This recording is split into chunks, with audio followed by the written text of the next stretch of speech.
Hello, and welcome to an episode of Brick by Brick. My name is Scott Stevens. I'm a dealing representative with Parvis, and today we're going to be co-hosting this webinar alongside Nicholas from KV Capital. Prior to getting into the webinar, I just need to read a quick legal disclaimer. This content is not intended to provide and should not be relied on for investment tax, legal, or accounting advice. Nothing in any presentation shall be construed as a recommendation or offer to sell or solicitation of an offer to buy any securities. So who is Parvis? Parvis is a technology-driven real estate investing platform and exempt market dealer licensed across Canada. We bring institutional quality real estate investment opportunities to eligible and accredited investors, and we strive to make this process as simple and as quick as possible for our investors. If you'd like more information about Parvis, you can visit us at parvisinvest.com. Now, without further ado, I'm going to hand it off to Nicholas. Thanks, Scott, and thank you to the Parvis team. Ladies and gentlemen, we're quite happy to be working with Parvis. This is the first time we've worked together. I think they're doing an incredible thing in bringing a technology-focused way to democratize capital and bring institutional quality investment opportunities to the broader investment base. It's a niche that we've been looking to see filled in the market for some time, and it's a great thing that Parvis is doing, and we're thrilled to partner with them.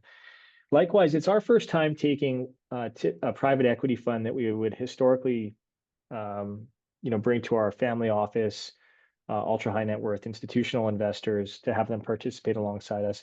And it's the first time that we've taken a structure like that we've done and brought it out to a broader investor base that may not, generally speaking, see those types of investment opportunities. So likewise, we're very excited to be not only working with Parvis, but sharing this with you today. I'd like to thank as well, before we get into it, the team behind KV Capital that has really put this together, both the deal and the investment team that are working very hard on behalf of all of our investors and stakeholders, and our external partners like our lawyers and our tax advisors that have just done a tremendous job structuring a great investment opportunity here. We love what we do here at KV. We're very passionate about the business. I'll talk about what that is. And we work very hard on behalf of our investors and clients. So I'm going to start at a high level to talk about KV Capital and specifically our KV platform. I think that's very important for you to understand because this is a private equity investment. We are going out and buying controlling interest in businesses and looking to grow those businesses. But what's unique about this from typical private equity is the way that this private equity opportunity actually fits into the broader KV platform. And I'll talk about what that is, but we feel that there's tremendous strategic benefit from the KV platform and helping this private equity strategy succeed and the portfolio companies specifically. So the fund is investing in businesses that manufacture and distribute the hard goods and construction that goes into the construction of construction materials that go into the construction of residential real estate. Okay, so anything that goes vertical when a house is getting built is a focus area for the fund and its portfolio companies. And I think we can all agree, as the headlines have clearly told us, there is a continued need for housing in this country. We like this space because we believe that need is going to carry on. And it's not tied to the value of real estate. It's really dependent upon the need for housing. So as long as there is a need for housing to be built in this country, our companies have an opportunity to fill that market need. So what does KV Capital do? Some of you may have heard of us. Most of you may have not. We're an Alberta-based investment manager, and we do three things. We do real estate debt. So we lend to many developers and builders. We're one of the largest Alberta-based lenders. We do real estate equity. So we can lend to groups. And when we're talking about real estate equity, we can partner with developers themselves in their ground-up projects as a partner in that specific project. And the third thing we do, as we're talking about today, is private equity with a focus on building products. So businesses, like I said, that distribute or manufacture the hard goods that go into the construction of real estate and primarily residential real estate. So everything we do, as the tagline says here, is laser focused on real estate development, construction, and asset management. And that puts builders and developers, as you can see on this slide, the overlapping area, everything we do is focused on serving the same clientele. Why that's important for you is that when you think about us going out into the world on behalf of our investors and seeking good business buying opportunities, Nelson Lumber is our first business. We'll talk about that. Nelson Lumber sells lumber packages and trusses and other hard goods to builders. Well, as you can see, the rest of our platform, that builder we know and understand really well. And I don't just mean in the, we understand their business needs. We actually oftentimes have them on, direct reach out. We can kind of speed dial them if we need to. And that's because we serve them on our debt and the equity side of our business. So everything we do as a firm is focused on serving the exact same clientele, never competing, understanding their needs, and delivering a high caliber of capital at the lowest possible cost so that they can succeed. There's a ton of synergies in this. The opportunities that we see on the debt and the equity side of our business provide real-time information and relationships and opportunities that can drive the private equity business, which is what this little red cursor is seeing. So our relationships with owners of real estate, developers, builders, suppliers, investors, and by investors, I don't just mean people that would be looking to invest in our funds, but banks and institutions that are deploying capital to the real estate market, other lenders, it all works together. And we're very excited about this.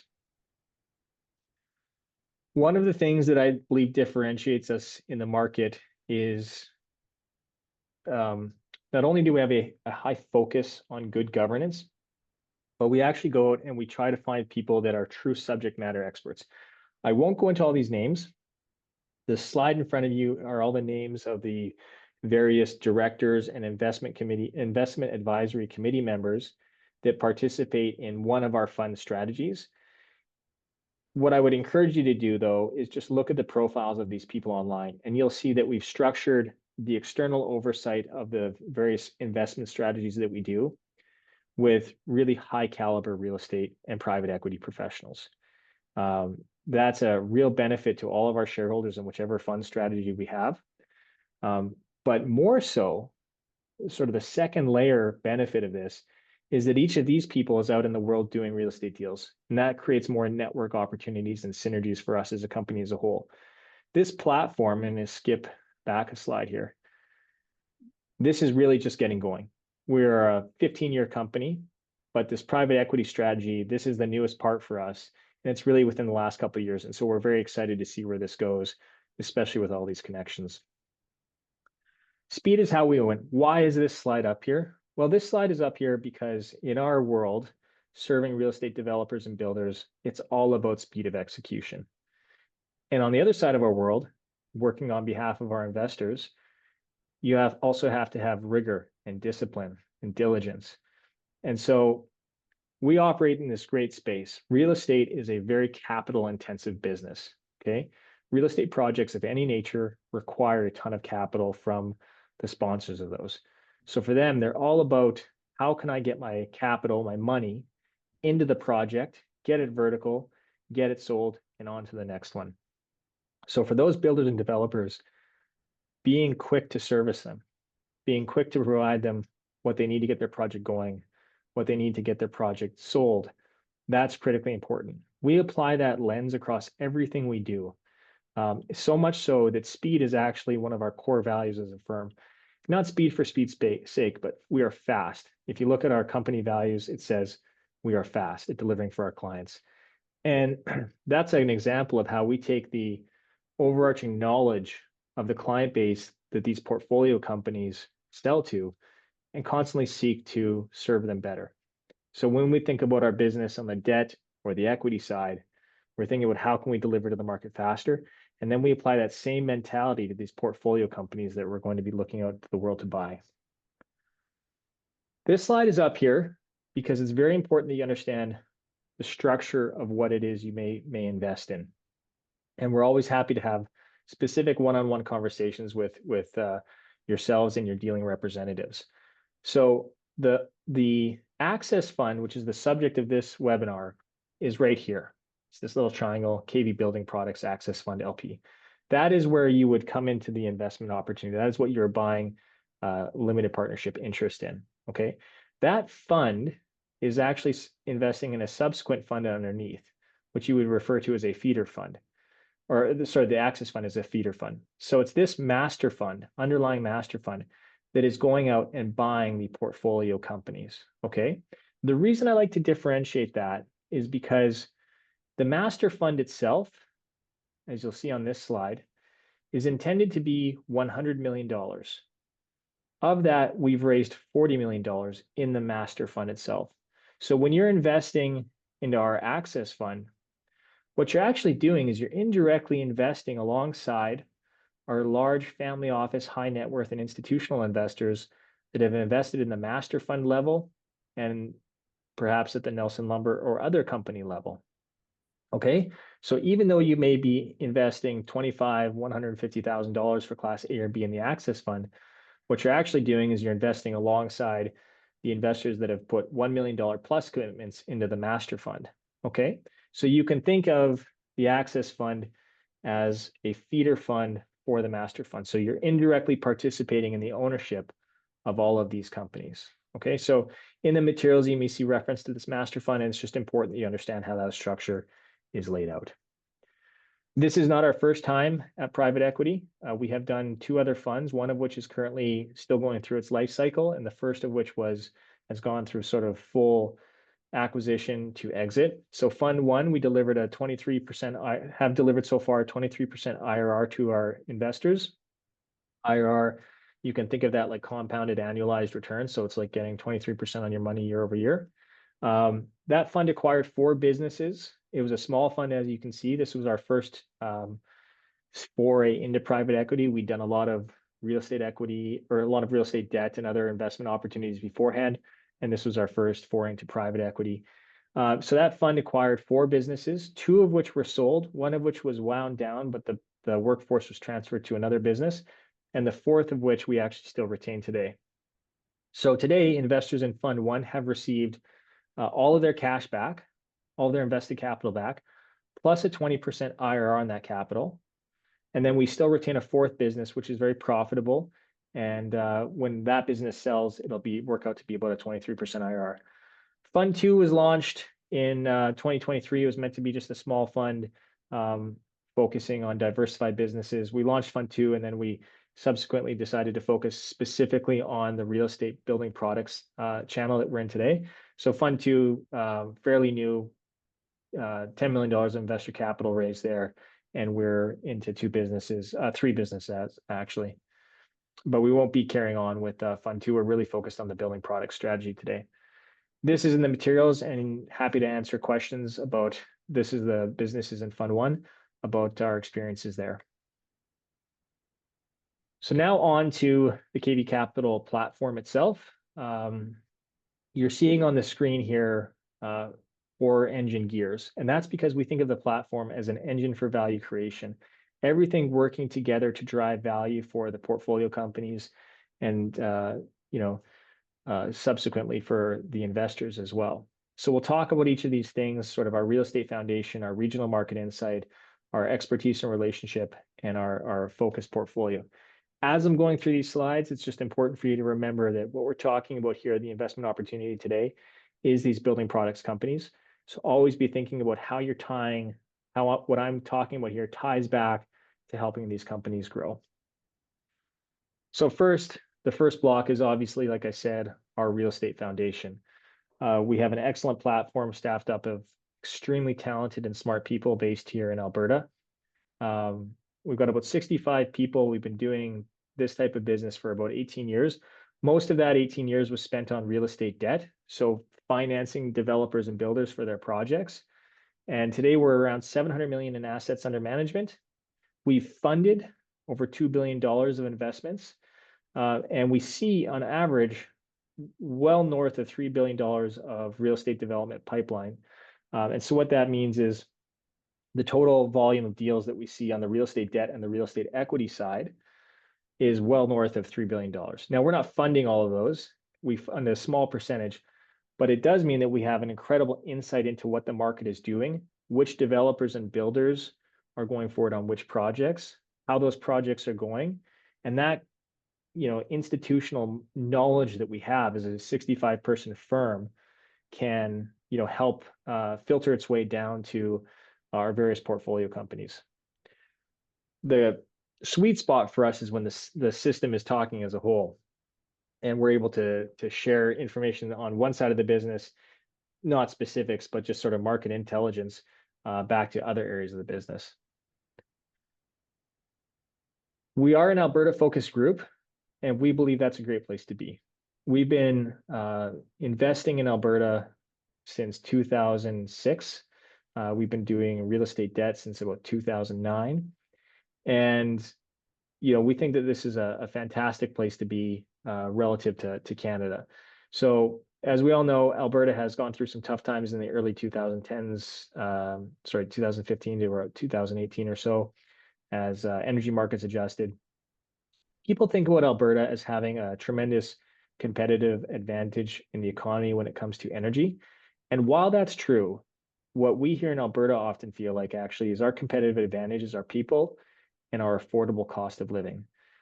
And you're seeing that today. There's just some recent statistics that came out that showed the net migration to Alberta from other provinces.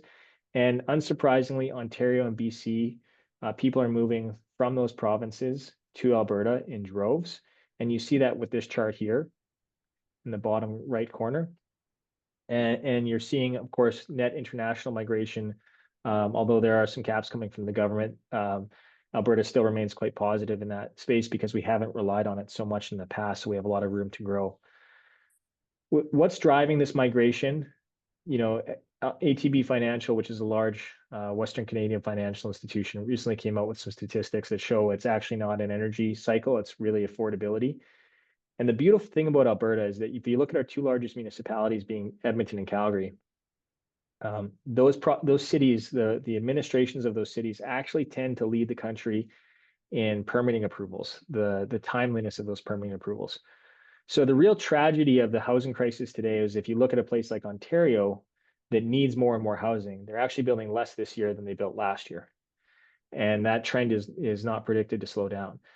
Alberta, vice versa, has ample amounts of land. We've got a young, talented workforce with a fairly decent, skilled trades base, and we've got good permitting approval timelines from our cities. That's a beautiful thing to be because what it means is as the demand ramps up, builders and developers can bring on supply quite quickly. And again, remember, this investment is not betting on the increasing value of real estate. It's on the need for housing and can that housing be built? And we love this market. We think it has a favorable tax regime. It's got a business friendly environment. People want to move here, raise a family, build a career, build a business, and just enjoy the many great things about Alberta. And we're quite happy to be focusing most of our capital in this. The third thing here that we like to talk about is our focus portfolio. Investing in this fund is not a diversification play for you. Our focus is on going out and acquiring businesses that supply construction materials for housing. Okay. Our theory is we are a much better manager if we have a narrow focus on behalf of our investors. You should be seeking diversification amongst a bunch of different investment opportunities. But in this private equity fund, we're not investing in one strategy here and one strategy there. We have a narrow focus and a very clear focus and a clear mandate to go out and acquire these types of businesses. And we're pretty happy to do so. So what do the businesses look like that we buy? Well, the core investment focus is here in the middle. You can think of anything that needs to go vertical. That's where we want to play. The businesses are lower middle market, but good established cash flowing businesses. Typically $5 to $15 million in EBITDA, 4 to 6 times trailing 12-month EBITDA is what we price these businesses at. We're looking to hold for a 5 to 7 year period. And we'd like to take controlling positions. So Nelson Lumber is a good example. We bought 51% interest in Nelson Lumber.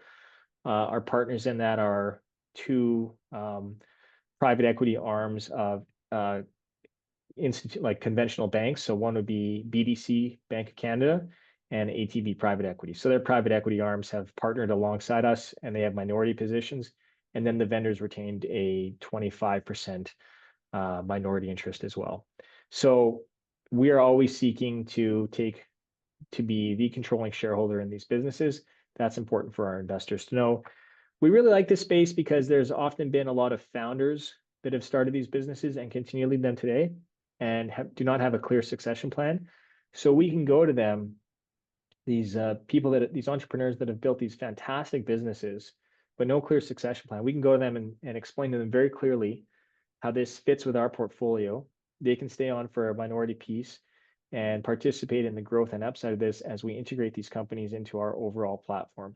And so far, that theory seems to have held true. We're just about to close on our second acquisition in the fund, and that was very clearly heard from the vendors that they liked the broader thesis that we're bringing to the table here. And lastly, it's all about the people, obviously. I think we have an incredible team. I'll get into them in a little bit here, but we really have a lot of financial horsepower at this firm. And like I said, everybody's focused on the same thing, supporting and understanding the real estate building and development market in all its iterations.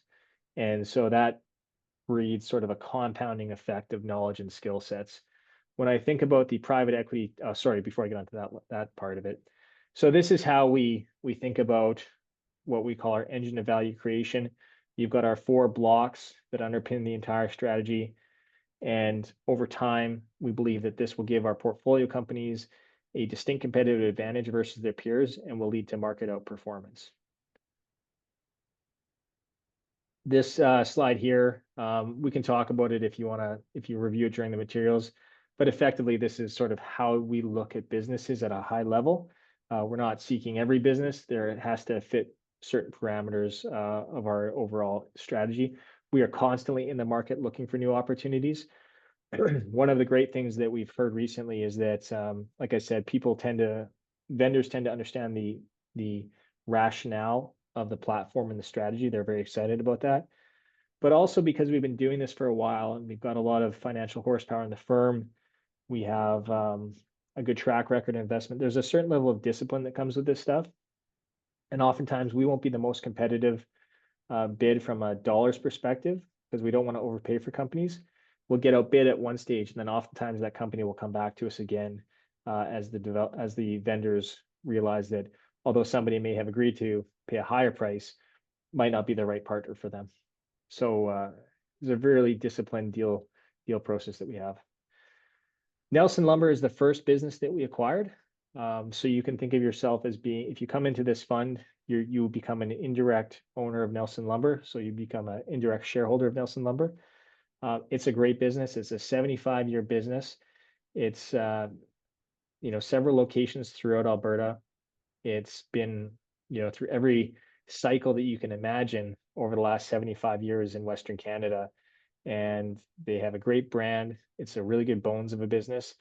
We're coming in here now and we're taking what would be more of a tech focused. We have a deep emphasis on how we apply technology to our business and others, taking more of a tech focus, more of a capital investment focus, more of a speed of execution focus to deliver a better product for our clients. And we're very excited about the growth opportunities of Nelson. To give you some insight, Nelson was always very strong in northern Alberta, so Edmonton, Red Deer, and surrounding areas. Didn't have much of a presence in Calgary, and already KV has helped Nelson expand into the Calgary market, and now we're opening up new relationships and doors there. The second business is Project Paramore, which will be announced in the next week or so. It's a cabinet manufacturer, installer, and distributor based out of British Columbia. It's a phenomenal management team. It's second generation. The husband and wife bought it from their parents, and it's done very well. It's I think I put in here over 30 years, but it's actually an over 40-year business. Again, been through lots of different cycles and survived all of them and has done very well. This number here is really strong, 3.9x acquisition multiple. In private equity, that's a great multiple to buy a business at. The other thing that we like is it does have a very good awarded revenue backlog. Now, awarded does not mean guaranteed, but awarded does give us line of sight as to what the revenues could look like over the next couple of years as we get into the business.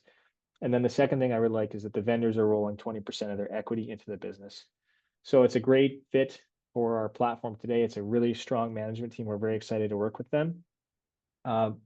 Perhaps most importantly, this business serves the Lower Mainland very well.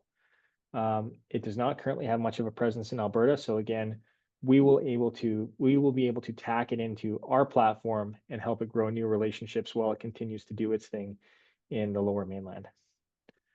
I think the team that we've assembled for this is top notch. So John Herman is the partner at KV Capital itself, which runs the private equity arm. John's been here for, now I think almost 14 years. And a lot of the success that KV has today is, the result of early steps that John took with the business when he first joined back in around 2010, 2011. So he's done a great job. He led our first private equity funds 1 and 2. John is supported by Eric Hamden, who runs the private equity arm with John. Eric's a very experienced private equity professional from Alberta. He's led, I believe, 2 platforms backed by larger energy-focused private equity firms out of the US. And now Eric has joined KV about 5 years ago or so, 4 or 5 years ago, and has really come to be a really valued part of this team. So we're thrilled to have him here. Oh, timer. And then some other folks that you should be aware of that we have, brought into the team here. Paul Verhessen. Paul was the CEO of a very large general contractor known as Clark Builders. He grew that thing massively over a 20-year period. So again, really deep expertise in the construction material space. So he's actually on the team as a strategic advisor. Matt Herman is the chief operating officer who works directly with the portfolio companies themselves on improving efficiencies. And then these 2 gentlemen, Rakesh and Martin, they sit on our investment advisory committee. So when this team on the left-hand side, John, Eric, Matt, Paul, and their team underneath them, when they want to pursue an acquisition opportunity further, they'll bring it to Rakesh and Martin for investment advisory committee input and oversight. Rakesh led the private equity team at Alberta Teachers, which is an institutional investor. It's now part of AIMCO. And then Martin is a private equity CEO. So typically he's working with other private equity sponsors as the CEO that they bring in once they buy a business. So both Rakesh and Martin have been on the buy side of private equity quite a bit and have really had a lot of success growing businesses and seen them through the full cycle. So delighted to have that full team. The private equity team is supported by the broader KV Capital platform. The leadership team is up here at the top. And then Renee is our CFO as well. This leadership team has been working together for many years. It's a very cohesive group. It's also, if I can say so, on the younger end of things, as one of those younger members. So what that is important for you is that we just have a ton of energy, drive, and ambition and desire to grow this business.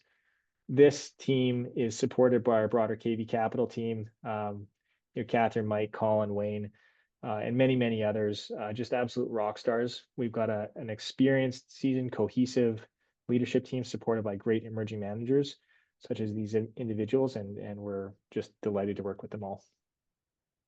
This is part of your materials. This just outlines the fund structure. It's pretty straightforward. The biggest thing I would just like to point out here is this alignment focus. And that is simply to demonstrate that for KV, it's all about performance here. So the way that the investment works is that investors' capital goes in, we buy businesses. KV does receive a management fee as part of that. We don't double up the fees between the master fund and the access fund. So this 2% that you're seeing in this Class A, if you read the materials carefully for the access fund, it actually says Class A is a 0% and Class B is a 0.5%. That's because at the master fund, we have our 2% management fee there. Okay, so we're not charging a management fee at the master fund and then charging a subsequent 2% fee at the access fund. There's just one fee. We just disclose it as one, even though it's charged at the master fund level itself.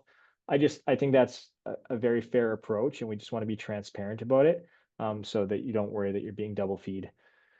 So then when I return to the alignment, so the way it works, investors' capital goes in, we buy these businesses, we seek to grow these businesses, we seek to exit these businesses. There is hopefully intended to be distributions that come out from these businesses and then a participation when we sell these businesses. How the return of capital works is investors first get all their money that they've invested back, and then they are to get an 8% IRR on that money. Only after that has happened investors have all their capital and the 8% IRR on that capital. So again, think of that as an 8% compounded annualized return. Only after that has been achieved do we, as the manager at KV Capital, receive any upside in the form of a profit participation. And that's an 80-20 split. So investors get 80% of the returns, KV gets 20%. But that only happens after investors have all their capital back plus an 8% IRR. That's really important for you to understand because it speaks to alignment. We're not in this business for a 2% management fee. We're in this business to do well by our investors and subsequently participate in the upside of these things. So we're very aligned to A, get capital back, and B, get that capital return. Just some of the things that I think are really important for you to consider here from a risk perspective. There are a number of risks. Please refer to the offering memorandum. These are private enterprises, so think of it no differently than investing in any private company where things like tariffs can come out of nowhere and shock everybody for a hot minute. So there are a number of risks with investing in private companies. There's risks with investing in real estate adjacent. This is considered a high risk investment because of the key point is liquidity. This is not a publicly traded investment. It's not on the stock exchange. This is a business that you invest, and when the business is sold or there's an exit, you get capital back. There may be distributions during the life cycle. So there's no feature for you to come back to us and say, I want to pull my money out. Okay. If you invest in a public company, you can just go onto your online brokerage account or talk to your advisor and say, I want to sell my shares in Bell Mobility. And they say, okay, done. Here, you're along for the ride. We think that's a great opportunity. Private companies do have a very good track record. So the liquidity is something that, just part of the cost of entering the investment. But it is something that I think that you should be very aware of, and you should speak to your dealing representative about that. And of course, capital risk, there's always a risk of loss and investment performance, but please refer to the offering memorandum. And we like to be very transparent about these things. So as I know your dealing representatives do as well. Okay, that's the presentation. I did have a few what I'll call frequently asked questions here. They're just things that tend to come up from time to time. So I'll move through these fairly quickly, and perhaps Scott will have some additional questions as well. How does the tariff uncertainty impact this investment? Gee, great question, Nick. Look, I'm not going to sit here and even try and prognosticate. I think part of the challenge here is that nobody actually knows what the tariffs are. It seems to be not only a weekly, but a daily and sometimes hourly press release about what tariffs are coming down the pipe, what counter tariffs may come down the pipe. What we will say is this. So our job is to go out into the world and work hard on behalf of our investors and deliver good investment returns. There's always a headline. There's always something to deal with, whether it's COVID, inflation, interest rates, war, financial crises. There's always something, and now it's tariffs. So our job is to think, act, and invest over the long term and strategically to avoid these disruptions or to mitigate these disruptions and capture the upside. I don't know what the tariffs are going to do. I don't know what the counter tariffs are going to do. What we do feel, though, is that, one, personally, we feel a level of optimism for Canada because there are conversations being had now in this country as a result of this tariff discussion that we probably should have been having 10 years ago, 15 years ago. And that goes to how do we operate better as a country? How do we reduce interprovincial trade barriers? How do we get big projects built in a sustainable, responsible manner? How do we move energy across the country? How do we become more independent as a nation so that we're not so susceptible to these things? We think that long term, that is a very healthy conversation for Canadians and Albertans to have. And so there's a level of optimism and hope that we come out of this actually stronger, and that the long term could look quite a bit better than it does today. And that's a great thought. And we really hope that politicians and business leaders seize that opportunity. If the tariffs do impact the Canadian economy, which we expect they will, as will the counter tariffs, We also believe that Alberta is probably the best position in the country to weather that storm. We have a strong and resilient energy market that seems to be, you know, needed by the rest of the world and certainly by our partners down in the US. We think that the affordable cost of living is only going to be more important as people face these challenges. One of our bigger concerns is counter tariffs. Does the building industry, is it subject to these counter tariffs? We're working with our partners to, lobby that the counter tariffs would exempt building products. And the rationale is very simple, and we believe that the government probably appreciates it, that if you make it more expensive to build housing, that cost will get passed on to the consumer, which will make the houses more expensive, which will make the housing crisis even worse. So we like this investment thesis within these times, cross times, but we think it holds up well here.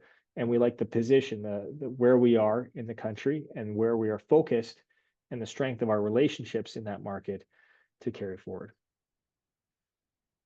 Do you acquire majority control? Do you put your own management teams in?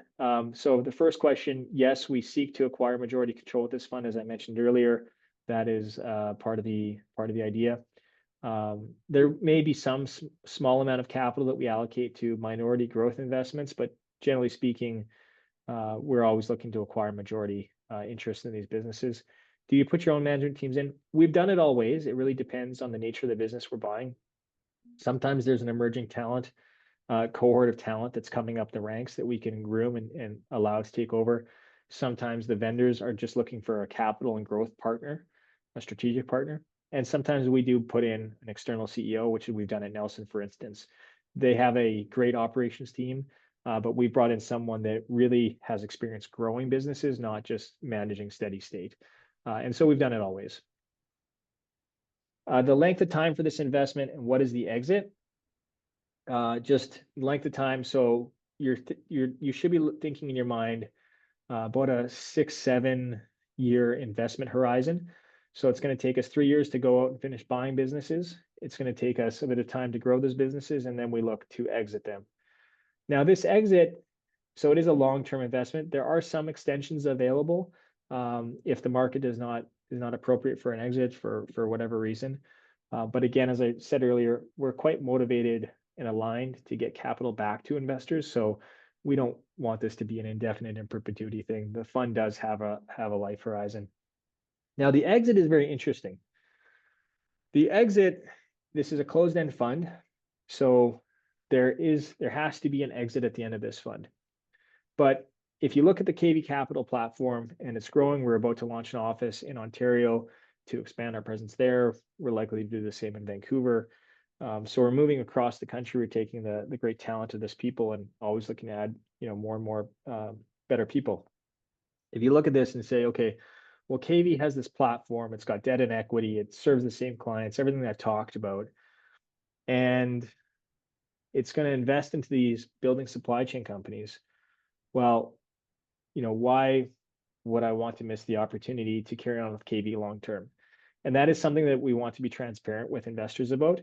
We may come back and at a certain point say the exit could be rolling into a next fund, and investors will have the option to take all their cash off the table plus their winnings, keep some amount deployed in the next iteration, or participate fully in the next iteration.